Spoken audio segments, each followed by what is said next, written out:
So now you've seen my voodoo doll pins that I gleefully showed off in the picture. I'm back. I know somebody said that I had been suspended. That's not true. I was not suspended.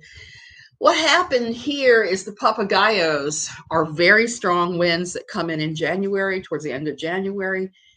They came in a little early this year and they started messing with things. We've lost power almost every day. If I suddenly disappear from a video like that, you're going to have to just assume that the Papagayos did it. What happens is the AC will flicker and it'll be enough to knock me out of here. So here we are in my fabulous sewing room yet again because I really like being here. I think I'm back. Yes, Michelle. I think I'm going to move in here. I'm going to move my desk out of my bedroom. I love my bedroom. It's nice and all that, but I got art supplies in here. I got art supplies. I've got a girly frilly room to be in that I really, really like. And the biggest advantage of being here was something that happened this morning. I was minding my own business because I have had other projects to work on while the internet's been down. So the internet was down for a week. They had to come out. At first, they came out and said, because it went out Friday afternoon about 4:30. So we called in first thing on Saturday because we wanted to give them time to see if they could get it on. It was our neighborhood. It was something to do with the wire out a couple blocks away, something to do with how they have us all plugged in together. So they said, well, we got to get a part. We got to go out there. We got to do this. We got to check the line. So it's going to be Thursday morning. And Thursday morning, indeed, it was. They were here about 2.5 hours and got us back. So thank you, Telecable. When I was with Issei, which is Colby here, it would take 3 to 4 weeks to get an internet repair. So I'm thrilled to death with a week. But what a week it has been. Hey, that Ember chick, how you doing? It's been quite the week. I've had other projects I've worked on. I actually started working on one of my writing projects and made some very good progress on that. So I'm thrilled. It was a good break. It taught me some things about myself. Patience, number one. Much better than the guy in the States who told me one time about my car. Oh, that's my best friend. I'm not going to talk to her right now. She's calling me. A wild week. So what happened? I saw a little bit that they were blaming Pork for doing weird stuff, and I don't buy that. Miss Pork is awesome. I don't buy that she was doing any of that stuff, whatever it is they're accusing her of. I don't know. There's so much effery going on in this community. It's just ridiculous. And I don't have any idea why, because I've been gone all week. And it's actually been the most relaxing, fun time to not have to worry about, let me call him by his German name this time. His original German name. Strasse Schwein. I didn't have to worry about Strasse Schwein at all. At all. I didn't have to worry about anything he would say. You have no idea why either. I don't either. He reappeared and said something on my video that I did right before I lost power, where I'm holding up the cards with the thing he or his wife said or wrote, and then flipping it over to show you what the real word is. Apparently, I got under his skin with that one. And it's kind of funny because I'm working on parts 2 and 3. I love language. My husband can tell you that. So it's been a really good week where I've been concentrating on knocking out some pieces for various publications and working on my book. So it has been really nice not have to worry about the YouTube streets, Sue Elliott. And I can't imagine that because most people that I know are pretty nice for the most part, I would say, even on YouTube. Maybe it's because I stay away from most of the crazy YouTubers, because it's kind of like being in the park and the guy starts shouting about the end of the world. And there is somebody to be drawn to that. There's me. I'm kind of like, no, moving away from that person. And I wish I could have gotten a video this morning of what happened here in my sewing room. That's another reason why I'm thinking I'm going to move my desk. I was sitting here working on something, and I look up, and Mr. Monkey is back. Mr. Howler Monkey is back, and he's trying to get right up to the glass. I call my husband. He comes in, we're looking at it. He tells me that he sees Mr. Howler Monkey a minute or two before at the other end of the wall with his family behind him, with his female and his two little babies. Oh, Sue, that's probably the best thing to do. And I'm going to try to do that too, because being able to write, it was like the best vacation ever. Not having to deal with anybody's drama. The only sad part was I got very, very sick while I was gone. I had a real high fever of 102. And I had 2 days where I was wringing my hands going, this can't be Rona, because I don't have any Rona symptoms except for the fever and the tiredness. And it finally did lift. So I don't know what I caught, but I caught something, and it just took a few days to lift. So I've been working on my projects, and I've been laying up in that bed. And now I got to work on those projects. As you see, everything's sitting on my sewing machine. I'm going to fix a whole pile of garments now. So that's my life. And anyway, Mr. Monkey came, and he kept trying to get to the window, and he was looking at my cat. He was looking at me. It was like he was looking in at the People Zoo. And after about 5 or 6 minutes, he left, and then he came back with his family, who were all looking at us like we were his personal zoo. So we got quite a laugh out of that. Finally, Stinky got really tired of that, and he got up and went on top of the closet to hide for a while. He was just over the monkeys. He was over the workmen. He doesn't like people here. He only likes us being here. And when anybody else tries to interfere that he doesn't know, a workman, doesn't matter. He goes and hides at the top of the closet. Doing decorations for a party and orders going out. Sue, I'm glad. Busy is a good thing, as long as it's busy doing what you love. Oh, thank you, Christoph fan. I'm not a fan of people either. That Ember chick, I've always been kind of the introvert. And my introverted self was what I was with. And I couldn't download anything on my Kindle. I couldn't download anything on my iPad. I couldn't update anything. It was just the craziest thing. There was no television, because all of our television runs through our internet. And so there was nothing. I had to read books with paper. And at the same time, my darling baby daughter was contacting me trying to get my thoughts on her wedding dress choice. And I would get the text message, but it would not show me the gown. So I had to drive into town and use internet to be able to talk to her about her wedding dress. And I am so thankful and happy that she picked something out. I told her, I said, it's your choice. Do it. Don't settle for anything less than what you want. So she picked out a nice one that was well within budget. I was happy.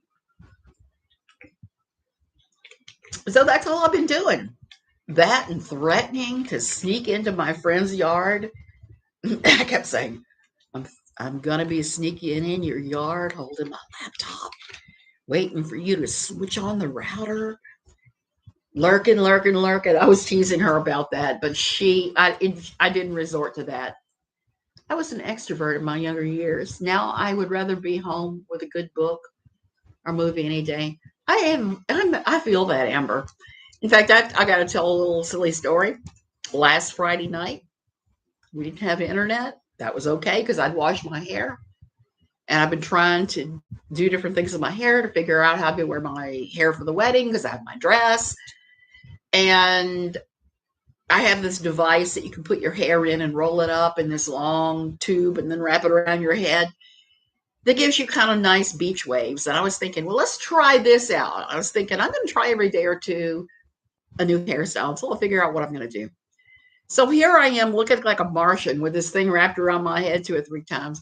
And my husband says, "Hey, are you ready to go down to the XYZ bar to see Joe play his saxophone?" And I had to say, "Does it look like I am ready?" And he ended up going without me. I stayed home with a book. So that's where I am now. So has Kay Joy done anything memorable in the last week? It was actually nice not to have to hear what she was saying or doing. So I'm completely in the dark about her. I see that Claire is going to do another Enough is Enough stream tonight. I'm going to try to. Oh, hey, Rose. I'm going to try to join that if I can. I love Claire. And she doesn't have a lot of patience for effery. I got kind of mad with her at first, though, because when I was getting pounded every single day by Strasse swine, I had actually gone into a chat of hers where she was talking about the drama and said, ignore, ignore. And it's like, how do you ignore that? I got mad and left. I kind of told her off and left in a nice way, of course, but I still left. And I wasn't going to talk to her and a couple others ever again, well, a handful of people, because this was really illustrative to me of who is a supporter of mine and who isn't. Who's going to use some kind of BS excuse when I'm attacked and who isn't. So I definitely trimmed my friends list, and I unfollowed a bunch of people's YouTubes because I know who my friends are, and the ones that are just going to shit on me are just not worth bothering with anymore. So that's it. There's nothing much else going on here. I know a lot of drama is still happening, but it's been hard to follow and figure out. Christoph, the only thing I saw was I went on to Twitter for like 5 minutes, maybe, to answer some personal messages. And I saw that Pork was being attacked. I didn't see any details. And it was like, good grief. But here's what I want to say about drama. Strasse Schwein or who else in their drama, it does take 2 people to tango. And it's very hard when you're the one being attacked and you're defending yourself and saying, hey, this isn't right. These are my boundaries. And it's good to have boundaries. It's good to know what your boundaries are. You know, I have had to, and now I'm writing my book about my time at my old church. I'm writing about boundaries right now. A lengthy chapter about what boundaries look like after you leave a CULT type church. So it is easy to say ignore it when you're not the one being attacked. It's very easy. And it's quite painful when people will tell you that. You're like, really? And I've ignored a flood of this crap through the years. When I wrote for NLQ, I used to frequently get it. That's why I finally started Jerks for Jesus, because as long as I was making fun of them, they started, oh my gosh, she's making fun of us. They quit putting nasty things up and just stopped it cold pretty much, except for the random person. And what church was that? Bethel in Redding, California. They were the only ones that really kept on. Jerks for Jesus. Yeah, well, when it was all NLQ people telling me I was going to hell, it was the best part of it. It's better, but each person arrives at their own, their enough is enough on their own time. And it's sucky as fuck. Yes, as long as we all get there, it's all good. You're right, Rose. And I've learned a lot in the last, I'd say 6 or 8 weeks about this sort of thing because of the stupidity of it. And what it feels like, and I forgot about it because I never paid any mind to it in NLQ. I just immediately moved it to Jerks for Jesus and Poke Fun. So there was that. Hey, Vidrana. I hope I'm saying that right. So that's the thing. It is painful, and I don't want to see anybody go through that. Lord knows when I left my old CULT church, about 2 to 3 years later, the church imploded. And we had so many people from the old church who called me filthy names, a reprobate, going to hell, a whole 9 yards, showed up at the Methodist church where we were, and I was able to reestablish friendships with these people and say, hey, when you called me a reprobate, that was super painful, but I never had those thoughts about you. And it was a good thing. So what you're saying about people have to reach their own conclusions and come in their own time, that's very true. You have to make you can't rush anybody, whether they're leaving the CULT or not. You just can't rush. Everybody's got to do things in their own time frame. Even monkeys that peer through windows. Man, I wish I could have gotten a video of that. That was really crazy. But I'm sure he'll be back. He'll bring his monkey pack and we'll take a look at them again.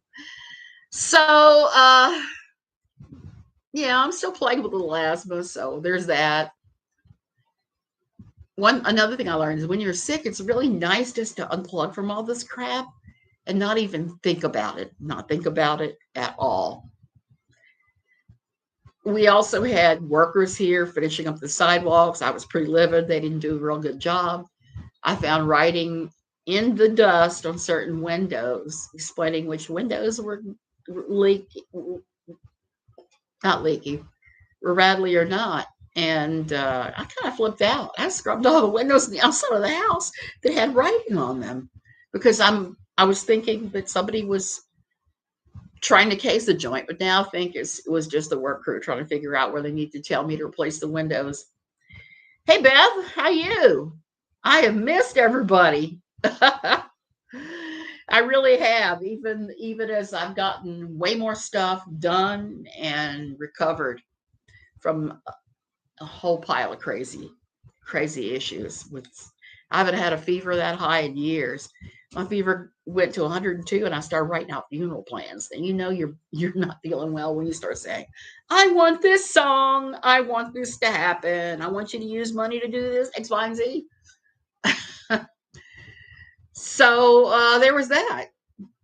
And thankfully I'm not dead because that would be a problem here. There's not a funeral home anywhere near here, more like an hour away. And a lot of times here, people will keep the deceased for the week or two that they need before the funeral in a plastic corpse bag, I've been told. I don't know. So there's that. I have no desire for that at all.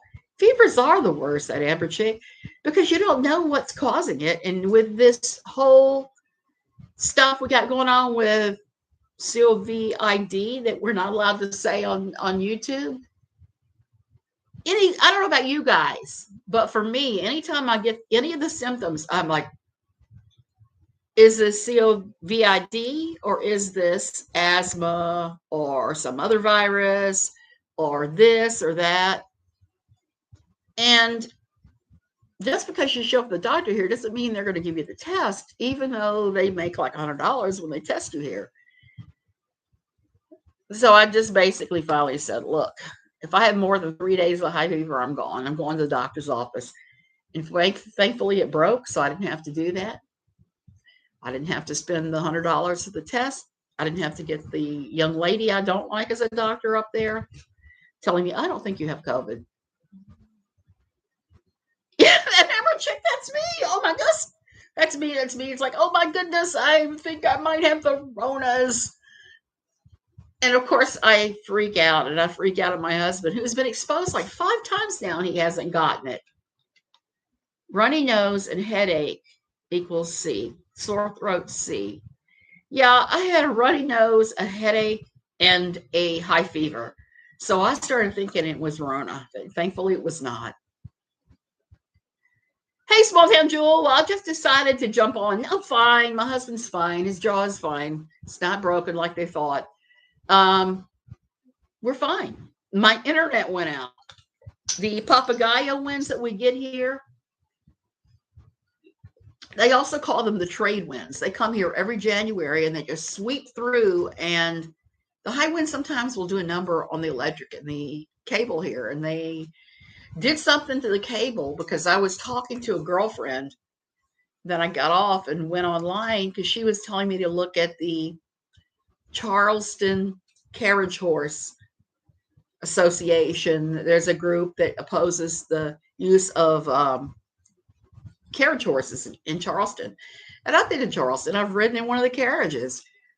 So I was looking at the different complaints and the things that had happened, going, oh my goodness, I can't believe I participated in that by paying $50 a head for us each to ride in the carriage. It was pretty horrific. And tried to refresh the pages, like no internet. That's what I keep hearing, a terrible headache. So that's why I was thinking this might be headache, fever, but I'm fine now. So if it was like the 3-day wonder and I'm fine. So here you can't buy the test to test. I've had people offer to ship them to me here, and it's like, well, no, because Costa Rica, their aduana, their tax people are extremely, extremely, how do I say this without getting sued by them? Less than honest. They take your stuff frequently. I've had things disappear out of shipments. They won't let anything through that is medical. They won't let anything through that is like anything that you would use cosmetically, like lipstick or hairspray. They won't let anything through. They've got a list. So I always tell people, it's like, if you want to send me an item of clothing, piece of cloth, yarn, do it. But even yarn, I had a huge box my mother was sending to me filled with about $100 of yarn that never arrived. And it finally went back to her after about 6 months. I've got to go pick that up the next time I go see her. Fever, headache, and a horrible backache. Oh, that sounds horrible, Christophe, because the fever and the headache were brutal, whatever this was. So maybe I got it and shook it off. I don't know. I may go get the antibody test run because that's not too expensive, and I can get that run pretty quickly at the doctor's office. But this is such a wicked thing that we're all suffering under right now. And I don't know when it's going to end. I don't know if it's ever going to end. You know, I've been writing about my experiences in my old church. Everybody in my old church is thinking that this is some kind of government plot. Thank you, Tracy. I am going to put that in my yarn fund. I'm going to buy yarn when I go to the States. I'm hoping to go in about 6 weeks to go pick a wedding veil and help out with the other things. I can't wait to see my kids. I miss them terribly. That's the worst part about living overseas, is you just don't see your family as frequently as you did. But as my daughter pointed out, there were times we didn't see each other for 2 or 3 months anyway. So this is just a little longer. A little longer. So you guys, I've missed you. I love you guys all. I have nothing new to say since I don't know what the hell is going on besides Strasseswein posting in my comments that my husband was super unlucky. Oh, thank you, that Amber chick. Another bit going there. So anyway, long story short, I don't know anything. He posted something about my husband being unlucky. Well, that's kind of funny because I think he would see that differently. We are good partners, good partnership. I've thought about that more and more, especially when writing about my old church, because one of the big things that happened when I left the CULT church was the pastor called me the very next day and begged me to stay. He said that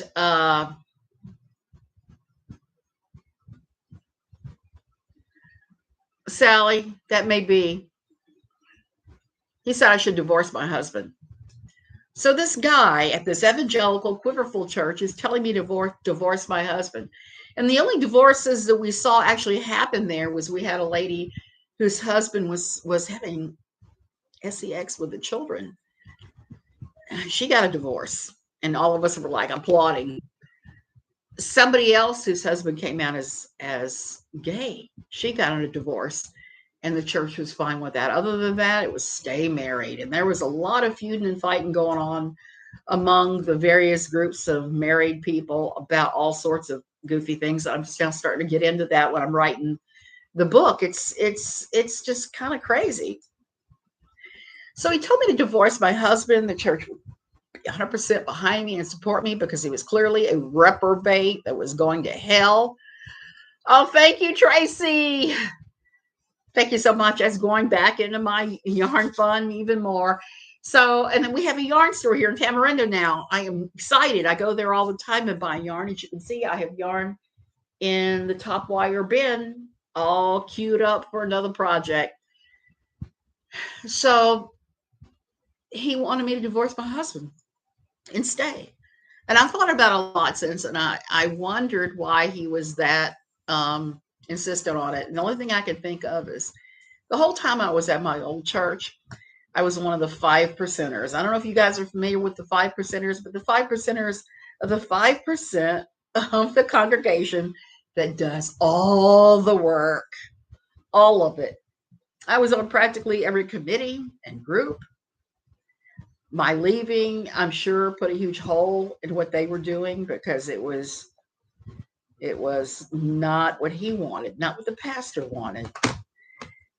And I basically told him when he told me to divorce my husband, and he could ram it, rotate, and break the handle off. It was one of the few times I'd been that rude to him because I just thought it was presumptuous and horrible. So I'm wrestling with that. I've had a hard time with this book. I've started like 7 or 8 times. I've thrown away every set of notes. Why? Because it's been painful to talk about this crap and even painful to even think about it. Hey, Brenda Lee. So there was that. So I'm unpacking all this stuff, and it's kind of funny because I'm talking to my husband too about some of this. He's like, "Don't you remember X, Y, and Z?" And I was like, "No, I don't remember that at all." Especially when it had to do with home group, because home group was always a crazy mess. There was always somebody doing something. I wasn't sad when we lost home group because my husband unjoined the church. I was actually pretty happy. It was like, I will never have to pop a Xanax on Wednesday afternoon and start shaking, worried that so-and-so is going to show up and tell somebody that they're going to hell because they got the wrong color socks on.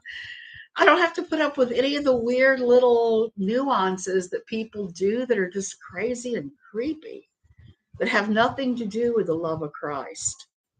Nothing to do at all. It just has to do with people thinking that their thoughts are God's thoughts. Anytime you're in a church and you are even just a group and you have one person that thinks that their thoughts alone are the same as the Heavenly Father's, you got to run. Sarah, it is, isn't it? It is like, it's like a great vacation. You're not getting pulled into doing anything. For me, it's been wonderful. I needed this week away. It's sad to be stressed at church. It shouldn't be like that. Exactly that, Amber Chick. It should never be like that. If you're not getting spiritually filled and fed, move on down the road, even if it's just to what I've always laughingly called the church of the holy basement, where you're just doing home church yourself. That's fine. That is fine. Do you think God cares about that? I don't think so. But I'm sure that every funny preacher in the world would disagree with me. So that's all there is. I need to go and restart my day again, and do a bunch of stuff here. I need to wash some dishes. We haven't had decent water pressure in about a week. They finally took a look at that, and I can wash clothes and dishes. Exciting. And watch a pile of Law and Orders.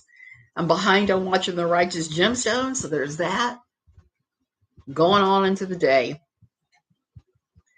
Been more into real life. Church should fill you up, exactly. Real life was enough without adding internet drama. You guys are right about that. So I love you. I missed you. I'm going to be back.